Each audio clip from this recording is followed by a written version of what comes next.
بسم اللہ الرحمن الرحیم۔ السلام علیکم۔ سیدنا موسیٰ علیہ السلام کے کپڑے لے کر پتھر بھاگ نکلا۔ بنی اسرائیل کے لوگ ننگے نہایا کرتے تھے۔ کیا ضرورت کے وقت شرمگاہ دیکھنا جائز ہے؟ حضرت ابو ہریرہ رضی اللہ تعالیٰ عنہ سے روایت ہے کہ نبی کریم صلی اللہ علیہ وسلم نے فرمایا، بنی اسرائیل کے لوگ ننگے نہاتے تھے اور ایک دوسرے کو دیکھتے تھے، لیکن موسیٰ علیہ السلام اکیلے نہاتے تھے۔ ایک دن بنی اسرائیل کے لوگوں نے کہا کہ موسیٰ علیہ السلام ہمارے ساتھ اس لیے نہیں نہاتے کہ ان کے خصیے پھولے ہوئے ہیں، یعنی اس بیماری میں مبتلا ہیں۔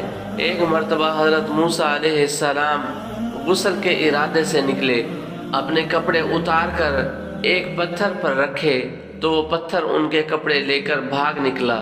حضرت موسیٰ علیہ السلام بھی اس کے پیچھے دوڑے، یہ کہتے ہوئے کہ اے پتھر، میرے کپڑے تو دے دو۔ یہاں تک کہ بنی اسرائیل کے لوگوں نے موسیٰ علیہ السلام کو دیکھ لیا اور کہا کہ واللہ موسیٰ علیہ السلام تو کسی بیماری میں مبتلا نہیں ہے۔ پھر موسیٰ علیہ السلام نے اپنے کپڑے لیے اور اس پتھر کو مارنے لگے۔ حضرت ابو ہریرہ رضی اللہ تعالیٰ عنہ فرماتے ہیں کہ ان کے مارنے کی وجہ سے اس پتھر پر 6 یا 7 نشانات پڑ گئے اور یہ آیت نازل ہوئی، یا ایہا الذین آمنوا لا تکونوا کالذین آذوا موسیٰ فبرأہ اللہ مما قالوا وکان عند اللہ وجیہا۔ اے ایمان والو، تم ان لوگوں جیسے نہ ہو جاؤ جنہوں نے موسیٰ کو ستایا، پھر اللہ نے موسیٰ کو ان باتوں سے بری کر دیا اور وہ اللہ کے نزدیک بڑی عزت والا تھا۔ حدیث مذکور سے ثابت ہو گیا کہ بوقت ضرورت برہنہ بدن چلنا جائز ہے اور بعض اوقات حالت اختیار میں بھی، جیسے ایک حدیث میں فرمایا، اے معاویہ بن حکم، اپنی بیوی اور باندی کے سوا ہر جگہ اپنی شرمگاہ کی حفاظت کرو۔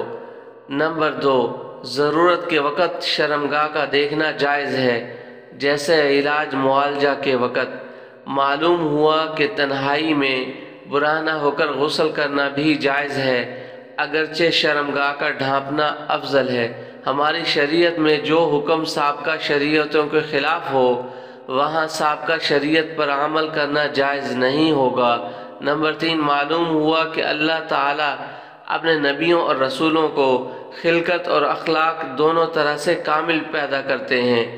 انبیاء کرام علیہم السلام کی بشریت معلوم ہوئی کہ دوسرے لوگوں کی طرح ان کے اندر بھی مارنے، غصہ کرنے اور دیگر جذبات موجود ہوتے ہیں۔ انبیاء علیہم السلام کا صبر و تحمل معلوم ہوا کہ وہ جاہل لوگوں کی ایذا رسانی اور نادانی کو کیسے برداشت کرتے تھے۔ صفت حیا کی عظمت معلوم ہوئی کہ حیا اور شرم انبیاء علیہم السلام کی کریمانہ صفات میں سے ہے۔